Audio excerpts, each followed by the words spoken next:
Como é que você ganha a vida? Essa pergunta é muito feita. Como é que você ganha a vida? Qual que é o teu jeito de ganhar a vida? E eu estou usando aqui a expressão em duplo sentido.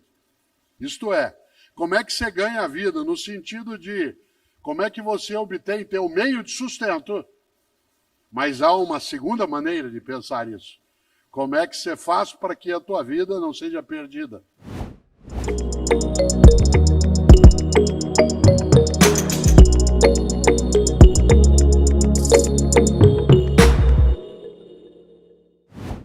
Eu gosto mesmo de lembrar o quanto que é impactante algo que está num dos evangelhos. Para uma pessoa aqui, entre nós que tem algum acesso à Bíblia dos cristãos, já deve ter notado, os cristãos têm 4 relatos oficiais sobre a vida de Jesus de Nazaré, né, que são chamados de evangelhos, né, os evangelhos canônicos, são 4 deles, 3 deles são sinóticos, isto é, eles contam uma história paralela, que é o evangelho de Mateus e Lucas, né, e de Marcos, e um não é sinótico, que é o evangelho de João. Mas, no evangelho de Marcos,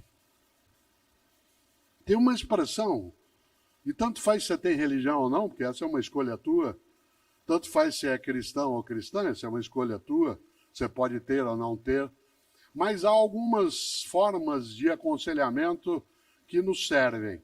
No Evangelho de Marcos, há ali o registro de uma fala que ele atribui, claro, a Jesus de Nazaré, que está ali no capítulo 8, em que Marcos escreveu uma das frases que mais me perturba, no bom sentido. Que há coisas que nos perturbam no mau sentido.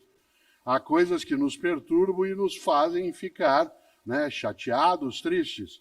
E há algumas coisas que nos perturbam fazendo com que a gente pense, reflita, medite. E ali no Evangelho de Marcos, no capítulo 8, ele escreveu, citando, segundo ele, Jesus: de nada adianta a uma pessoa ganhar o mundo se ela perder sua alma. Aliás, o texto original é: de nada adianta a um homem ganhar o mundo se ele perder sua alma. Em outras palavras, de nada adianta você ter tudo se a tua identidade, tua autenticidade, teu propósito, isto é, tua verdade, ela vai por terra, ela desaba, ela é esmagada. Essa frase vale pensar, porque essa frase nos coloca um impositivo, nos coloca algo que a gente chama em filosofia de imperativo, que é nós entendermos que o propósito, sendo benéfico, sendo algo legítimo, sendo decente naquilo que fazemos, ele nos dá vida em vez de tirá-la ou diminuí-la. De nada adianta uma pessoa ganhar o mundo se ela perder sua alma. Isto é, se ela for devorada por aquilo que pode ser a ganância, pode ser o egoísmo, pode ser a arrogância, pode ser o desvario. Por isso, eu gosto e vou fazer essa pergunta aqui agora, não para você responder ou para eu responder, mas para nós pensarmos. Como é que você ganha a vida? Essa pergunta é muito feita. Como é que você ganha a vida? Qual que é o teu jeito de ganhar a vida? E eu estou usando aqui a expressão em duplo sentido. Isto é, como é que você ganha a vida? No sentido de como é que você obtém teu meio de sustento. Mas há uma segunda maneira de pensar isso. Como é que você faz para que a tua vida não seja perdida? Isto é, para que ela não seja demolida, erodida por aquilo que é a pequenez, a tolice, a redução. Como é que você ganha a vida? Há pessoas que ganham a vida cuidando de vida. Há pessoas que ganham a vida encantando a vida. E essas ganham a vida nos 2 sentidos, de modo muito mais denso.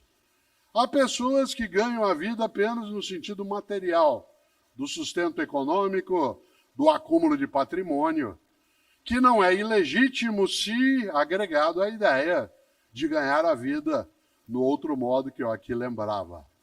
Uma pessoa que ganha a vida, ou seja, que não a perde, não a desperdiça, não faz com que ela se esvaia, é uma pessoa marcada por uma grande decisão. Ter uma vida com propósito, ter um trabalho com propósito. Uma das frases mais curiosas que eu ouço no mundo das empresas, ou no mundo do trabalho em geral, é uma que eu vou dizer agora. Quando a pessoa vira e diz assim, olha, eu adoro o meu trabalho, mas eu detesto o meu emprego. Eu adoro o que eu faço, mas eu detesto o meu emprego, isto é, o lugar, o modo de ação, aquilo que é necessário que se tenha como convivência. E você tem também o outro modo. É assim, eu adoro o meu emprego, mas eu detesto o meu trabalho. Ou seja, gosto de ali estar, gosto daquela convivência, mas aquilo que faço não me realiza. Uma das coisas mais bonitas, e eu gosto de fazer isso, há um livro que dá título a esta reflexão, chamado Por que Fazemos o que Fazemos? E ele trata disso, né, que eu estou aqui dizendo agora, ele não é um único. Houve uma época em que, ao término de uma atividade, não era tanta gente, havia uma sessão de autógrafos. Hoje a gente não consegue mais fazê-lo pelo número de pessoas e também pela necessidade de proteção nossa em relação a algumas das coisas que nos circundam.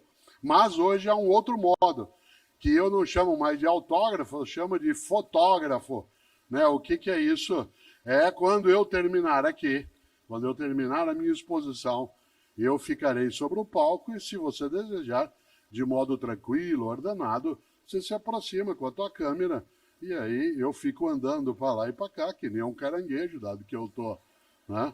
Vou até lá, depois eu volto, vou até lá e volto, e você faz uma selfie, se você desejar assim.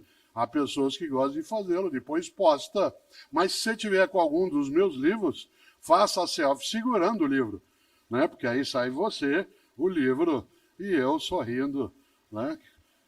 E isso é gostoso porque é uma forma de lembrança, de memória, que nos ajuda bem. E nesse livro, Por que Fazemos o que Fazemos, a primeira frase que nele está, isto é, o que nós chamamos de epígrafe do livro, é uma frase de um poeta gaúcho que eu tenho uma admiração imensa, que é Mário Quintana.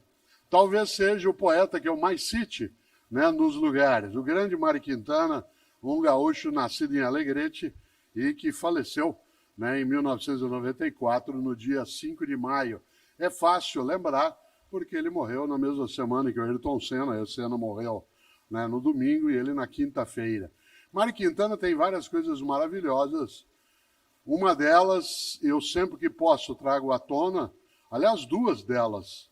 Mário Quintana, eu já disse isso em algumas palestras, ou no mundo digital, mas gosto de trazer à tona. Mário Quintana tentou entrar 3 vezes na Academia Brasileira de Letras. 3. E foi recusado. Não aceitaram Mário Quintana na Academia Brasileira de Letras. Um lugar cheio de imbecis, e vários que não são. Um lugar que já teve vários imbecis e vários que não eram. Não aceitou Mário Quintana. Aliás, sabe quem não entrou também na academia? Carlos Drummond de Andrade, Clarice Lispector, Monteiro Lobato.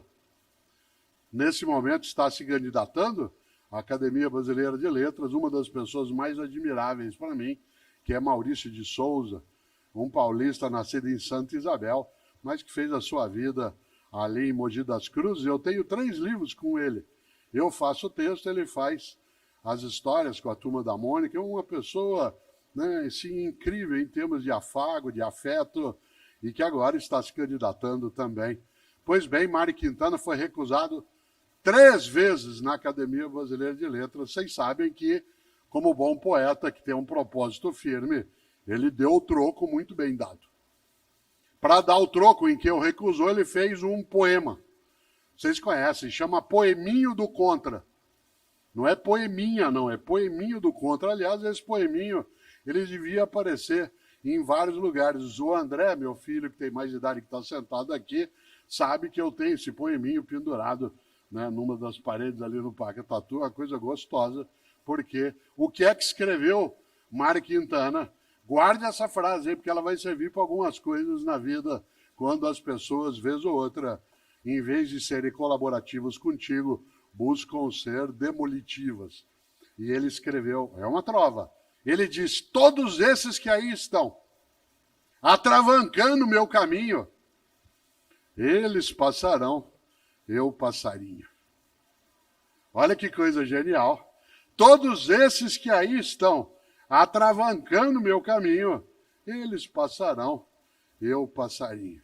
Parece frase de para-choque de caminhão no Paraná. E eu sempre penso isso em relação a algumas coisas na vida, e algumas pessoas têm para-choque de caminhão que é assim, na subida você me aperta, na descida nós acerta. Na subida você me aperta, na descida nós acerta. Olha que coisa boa. Mário Quintana tem uma outra trova, que quase eu a disse, porque ela aparece como epígrafe do livro, né, que eu mencionei, o Porquê Fazemos o que Fazemos, e essa trova diz, um dia pronto, me acabo, seja o que tem de ser, morrer que me importa, o diabo é deixar de viver. Olha que inteligência, um dia pronto me acabo, seja o que tem de ser, morrer que me importa, o diabo, o horror é deixar de viver. E deixar de viver não é apenas perecer o corpo. Deixar de viver é morrer tua dignidade, tua esperança, teu desejo, teu afeto, tua amizade. É ter uma vida a qual falta graça. Quando eu penso em vida, trabalho e propósito, eu acho que para que a nossa vida não seja uma vida banal, fútil, uma vida sem sentido, é preciso que o nosso propósito seja, antes de mais nada, o de deixar nossa vida e a vida de outras pessoas conosco mais cheia de graça.